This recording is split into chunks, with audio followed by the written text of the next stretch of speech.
यति बेला हामी मुसिकोट नगरपालिका वार्ड नम्बर 5 आँपचौरको यो गिदी खोलामा भर्खरै निर्माण सम्पन्न भएको पुलमा छौँ।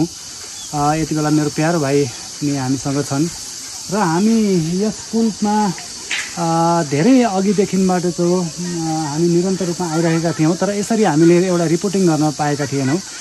आज चाहिँ अलिकति हामीले टाइम निकालेर यस पुलमा आएका हौँ। मैले यहाँको धेरै दृश्यहरू तपाईँहरू माझ राख्ने प्रयास गर्नेछु। करिब 340 मिटर लम्बाइ र 734 जनाहरू यहाँ उभिन सक्ने, एकैचोटि यसले भार थेगन गर्न सक्ने भनेर इन्जिनियरहरूको जानकारी रहेको छ र म यो बिचबाट पनि केही तपाईँहरूलाई दृश्यहरू देखाउँछु। यति बेला चाहिँ हामी यो पुलको वारिपट्टि यो हात्तीगडा जुन यहाँ पहिला बस्ती थियो यो खण्डमा छौँ। यति बेला भने यो पारी यतापट्टि यो खासै बस्तीहरू नभएको यो धेरै मानिसहरू शुक्रबार र शनिबारको समय मिलाएर यस क्षेत्रमा आउने, अवलोकन गर्ने, यहाँको हरियाली वातावरणदेखि लिएर धेरै कुराहरूले यहाँ पिकनिक स्पोट जस्तो एक किसिमको हाम्रो यो माथि पनि एउटा सिद्धाडाँमा पिकनिक स्पोट रहेको थियो, तर यो हाम्रो ग्रामीण क्षेत्रको एकदमै नजिक रहेको हुँदा यहाँ धेरै मानिसहरू अवलोकन गर्नको लागि आउने, घुम्नको लागि आउने, यहाँको प्रकृतिसँग रमाउनको लागि यहाँ उपस्थित हुने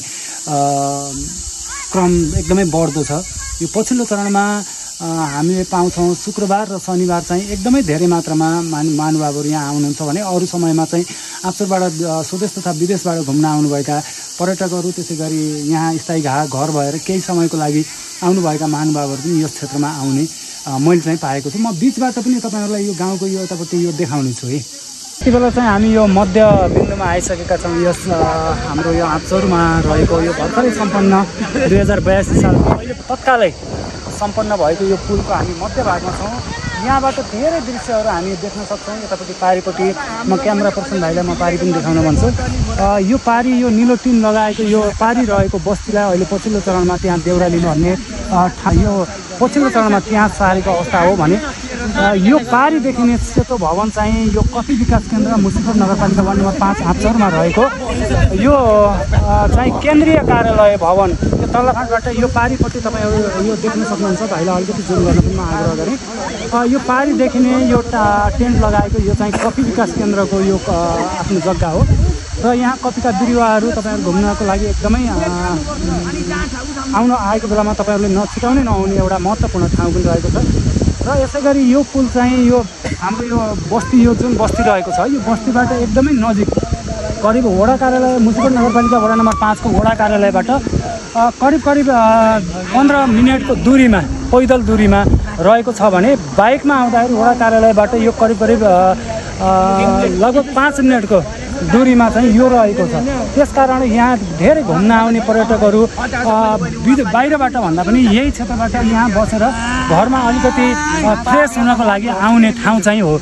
यसै गरी हाम्रो यो यतापट्टि म क्यामेरा पर्सन भाइलाई आग्रह गरेँ। यो माथि चाहिँ हाम्रो यो चितडाँडा हाम्रो जुन पिकनिक स्पोट रहेको थियो, त्यसै गरी यो पारी तपाईँहरू यो दिब्रुङ अर्जेवा चन्द्रकोट गाउँपालिकाको दिब्रुङ अर्जेवा देख्नुहुन्छ भने यतापट्टि माथि सराङ रहेको छ र यो करिब यसको हाइट भनेको यो पुलबाट खोलाबाट माथि करिब 180 मिटर करिब हाम्रो आकलन हो। यो इन्जिनियरको एकुरेट भनाइ चाहिँ होइन।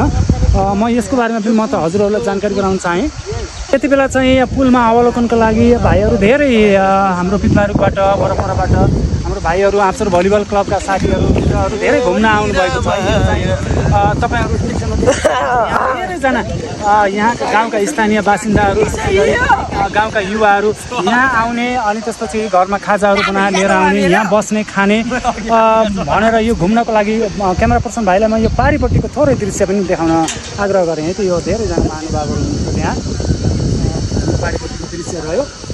त्यसै गरी अब यहाँ विशेष भन्नु त केही छैन। यो ग्रामीण क्षेत्रबाट भाइलाई एकछिन त्यो म्युट गरिदिनु आउँदैन। यति बेला चाहिँ हामी यो करिब छेउमा यो सुरु जुन 0 पोइन्ट हो हामी त्यहाँ आएका छौँ। यो आन्तरिक तथा मैले यहाँ देखेको है अनि तत्कालै स्थानीय निकाय अब वडा कार्यालय भनौँ अथवा मुसिकोट नगरपालिका नगर कार्यपालिकाको कार्यालयले पनि अलिकति ख्याल गर्नुपर्ने कुरा यहाँ यो भर्खरै पुल बनाउनु मात्रै ठुलो कुरा होइन, यसलाई संरक्षण गर्नु र यहाँ घुम्न आउने आन्तरिक तथा बाह्य पर्यटकहरू जुन नेपालभित्रबाट हाम्रो ठाउँ मुसिकोट नगरपालिकाको र चन्द्रकोट गाउँपालिका यो यस वरपरबाट त यहाँ आउनु नै हुन्छ। यहाँ कति बेला हामीले हिजो अस्ति देखेको हामीले भोगेको कुरा के भने एउटा यो पारिपट्टि एउटा प्रतीक्षालय बनिदियो भने यहाँ पानी आउने बेलामा अनि पिकनिक आएको बेलामा त्यहाँ बसेर खाना पकाउने खाने नाचगान गर्नको लागि अलिकति सुविधा हुने थियो। यसबारेमा नगरपालिकाको ध्यान जाओस्। यत्रो लगानी राज्यले गरिरहेको छ, यो लगानीलाई त्यत्तिकै संरक्षण गर्नु हाम्रो पनि दायित्व हो र नगरपालिकाको पनि दायित्व हो। योलाई संरक्षण गर्नुपर्छ। यो संरक्षण गर्नुको लागि त्यसै गरी म अर्को आग्रह के गर्न चाहेँ, मैले यहाँ देखेको के भने यो पारिपट्टि यो प्रतीक्षालय बनाइसकेपछि यहाँ पिउने पानीको अलिकति अभाव देखिएको छ। यो पिउने पानी यो पारिपट्टि छ, यही पुलको यो तलपट्टि बाँधेर पनि यहाँ पानी ल्याउन सकिन्छ। हो, ध्यान जाला। अहिले भर्खर मात्रै सम्पन्न भएको, यो करिब 1 महिना पनि भएको छैन।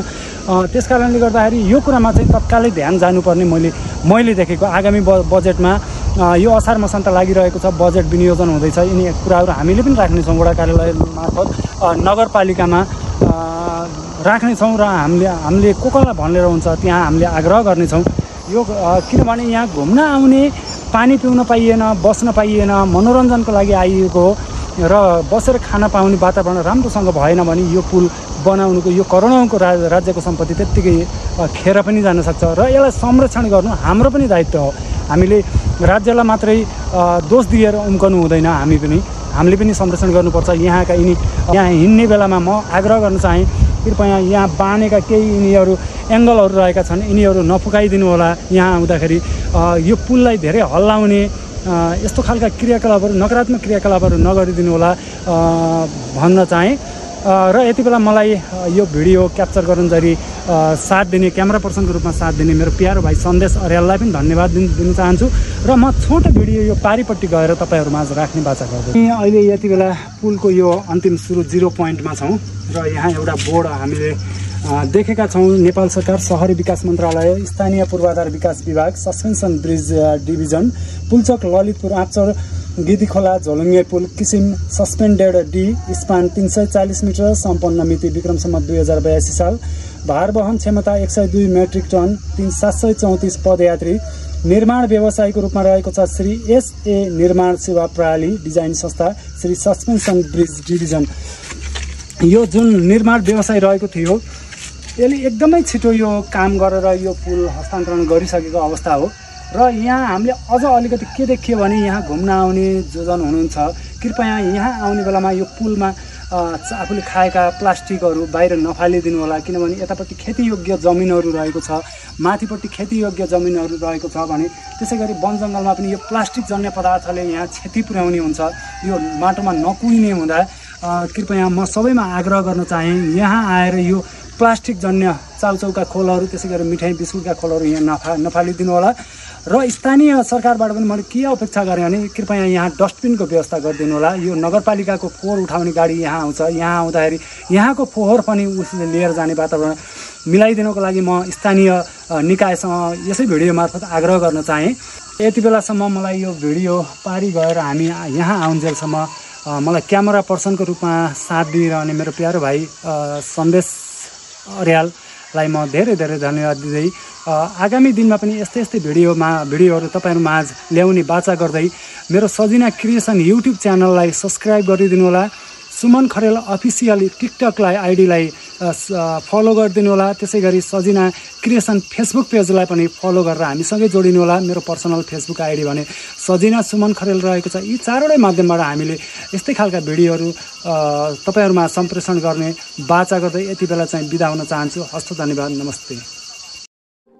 Thank you guys for watching our videos.